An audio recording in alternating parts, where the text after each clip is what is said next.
रामकृष्ण हरी. गुरुदेव म्हणतात माणसाचा स्वभाव कसा आहे ना, मी मी मी हे केलं, मी ते केलं, मी हे घेतलं, मी ते घेतलं. जे बी आहे बाबा, मी स्वतःच्या बळावर उभा आहे, स्वतःच्या पायावर उभा आहे.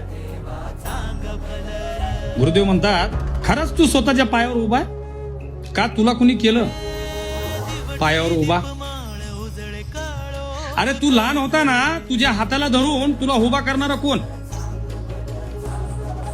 अरे जीवनाची सारी कमाई घालवली तुला लहानाचा मोठं करायला, ते आईबाप विसरलास का तू?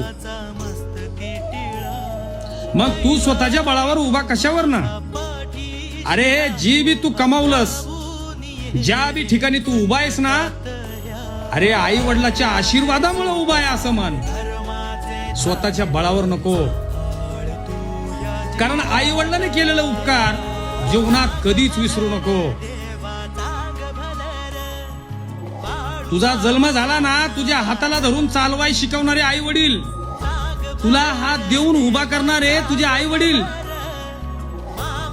तुझ्या सगळ्या आवडी निवडी तपासणारे तुझे आई वडील.